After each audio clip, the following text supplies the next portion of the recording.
Okay વિદ્યાર્થી મિત્રો, પી કક્ષક ક્યારે મળશે? આપણને ખબર જ છે વિદ્યાર્થી મિત્રો, પી કક્ષક ક્યારે મળે? જ્યારે વિદ્યાર્થી મિત્રો એલ નું મૂલ્ય 1 હોય ત્યારે પી કક્ષક મળે. 1p ક્યારે મળશે, 2p ક્યારે મળશે, 3p ક્યારે મળશે, 4p ક્યારે મળશે? તો વિદ્યાર્થી મિત્રો આ પી કક્ષકમાં 3 પેટાકોષ છે, એ આપણે જોઈ લીધું છે.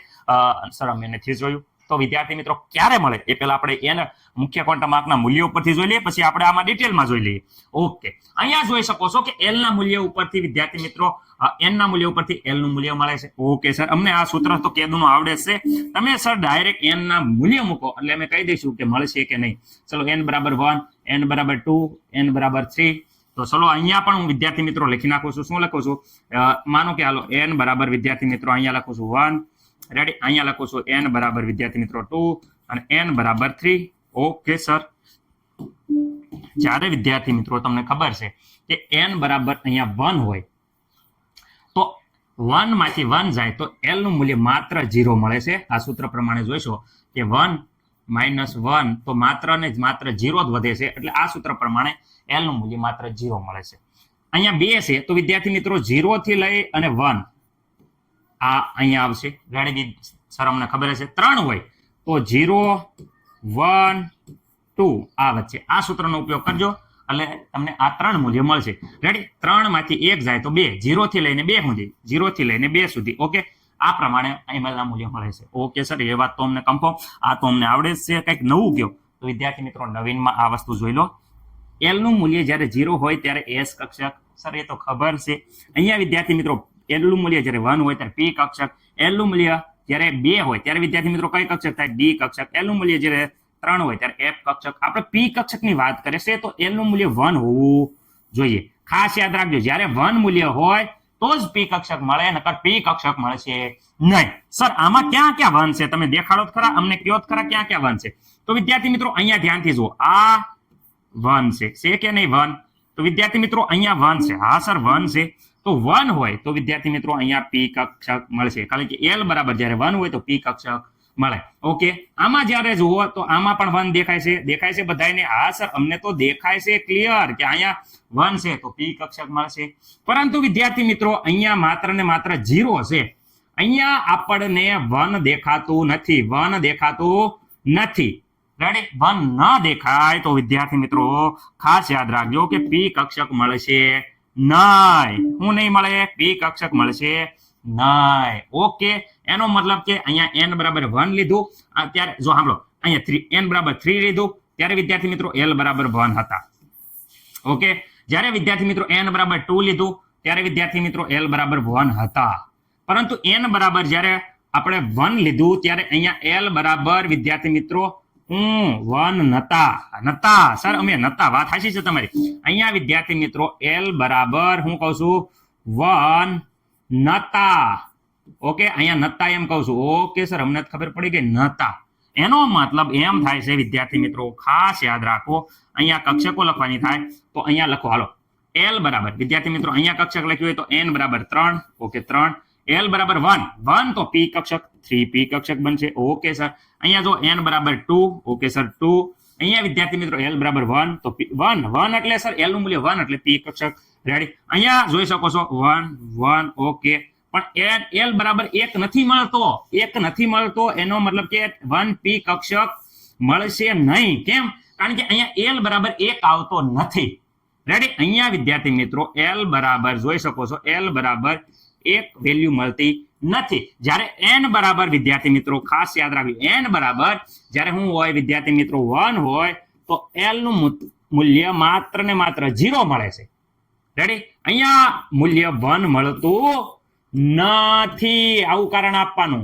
રેડી? તેથી પી કક્ષક મળશે નહીં. ઓકે, કારણ યાદ રહી ગયું. ઓકે, શું n બરાબર જ્યારે 1 હોય વિદ્યાર્થી મિત્રો, n બરાબર જ્યારે 1 હોય ત્યારે l નું મૂલ્ય માત્ર 0 મળે છે, 1 મળતું નથી. એથી પી કક્ષક મળે નહીં, એટલે કે 1p કક્ષક મળશે નહીં.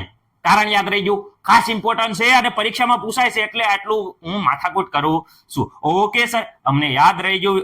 રેડી? ઓકે, ચલો તો આ યાદ રહી ગયું તો વિદ્યાર્થી મિત્રો આપણે ફરીથી પી કક્ષક જોઈ લઈએ છીએ.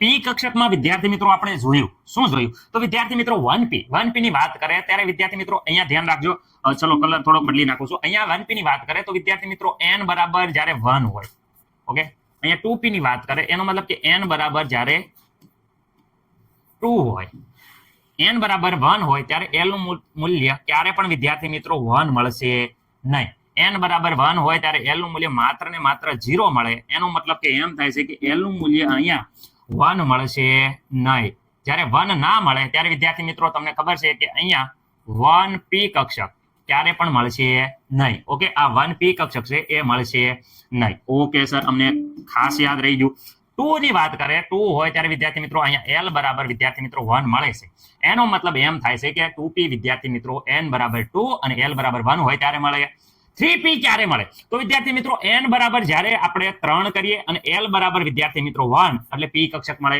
કારણ કે આપણે ખબર છે કે p કક્ષક ક્યારે મળે જ્યારે l નું મૂલ્ય l બરાબર વિદ્યાર્થી મિત્રો 1 હોય ત્યારે વિદ્યાર્થી મિત્રો કઈ મળે p કક્ષક મળે કક્ષક રેડી વિદ્યાર્થી મિત્રો તો અહીંયા n બરાબર 3 અને l બરાબર 1 એટલે 3p 4p ક્યારે મળે તો બધાને ખબર પડી ગઈ છે n બરાબર 4 અને l બરાબર 1 હોય ત્યારે 4p કક્ષક મળે છે ઓકે સર હવે વિદ્યાર્થી મિત્રો l નું મૂલ્ય જ્યારે વાત કરે l નું આપણને ખબર છે કે l નું મૂલ્ય કેટલું હોય વિદ્યાર્થી મિત્રો l નું મૂલ્ય 1 હોય તો ml નું મૂલ્ય કેટલું હોય પેટાકોષ કેટલી હોય કક્ષકની તો ml નું મૂલ્ય વિદ્યાર્થી મિત્રો બધાને ખબર છે ml નું મૂલ્યનું સૂત્ર છે શું સૂત્ર છે સર -l 0 થી લઈને +l સુધી ઓકે સર આનો મતલબ એમ થાય છે -l -1 0 +1 ઓકે સર અહીંયા 3 મૂલ્ય મળ્યા છે એનો મતલબ કે 3 પેટાકોષ હોવી પડે 3 ખાના હોવા પડે એનો મતલબ કે 0 -1 અને વિદ્યાર્થી મિત્રો +1 આ 3 ખાના હશે સર આ જેના નામ નહીં વિદ્યાર્થી મિત્રો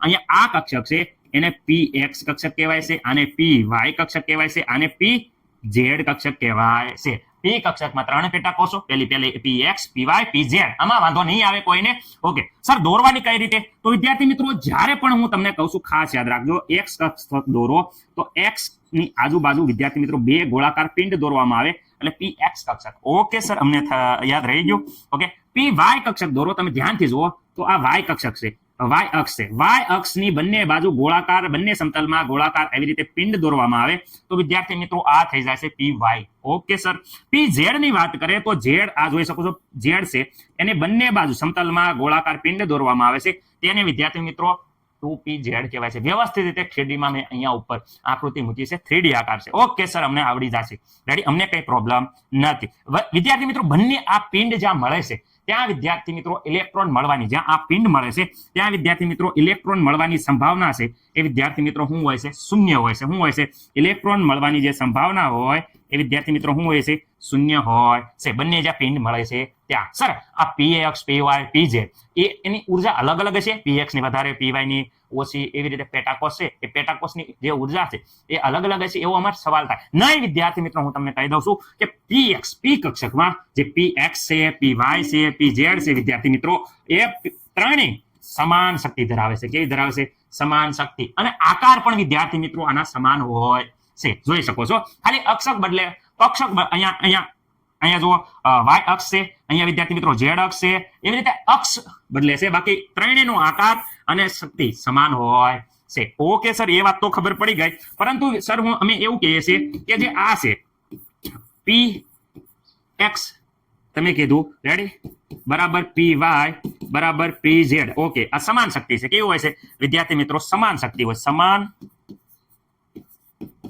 શક્તિ અને સમાન ઉર્જા ઓકે સર પરંતુ જે આપણે વાત કરે સર એમ કેવી છે 2p કક્ષક છે રેડી ઓકે સર 2p આવી ગઈ 2p છે પછી 3p છે આ 4p છે આની ઉર્જા પણ સમાન છે નહીં વિદ્યાર્થી મિત્રો મુખ્ય ક્વોન્ટમ આંક જેમ જેમ વધે તેમ વિદ્યાર્થી મિત્રો એની ઉર્જા અને શક્તિમાં શું થઈ જાય છે વધારો થાય છે એટલે કે વિદ્યાર્થી મિત્રો મુખ્ય ક્વોન્ટમ આંકનું મૂલ્ય વધે તેમ 2p 3p 4p કક્ષકની ઉર્જા અને કદ વધે છે ઓકે મને નથી લાગતું કે હવે કોઈને કઈ પ્રોબ્લેમ હોય વ્યવસ્થિત રીતે સ્ક્રીનશોટ પાડી લ્યો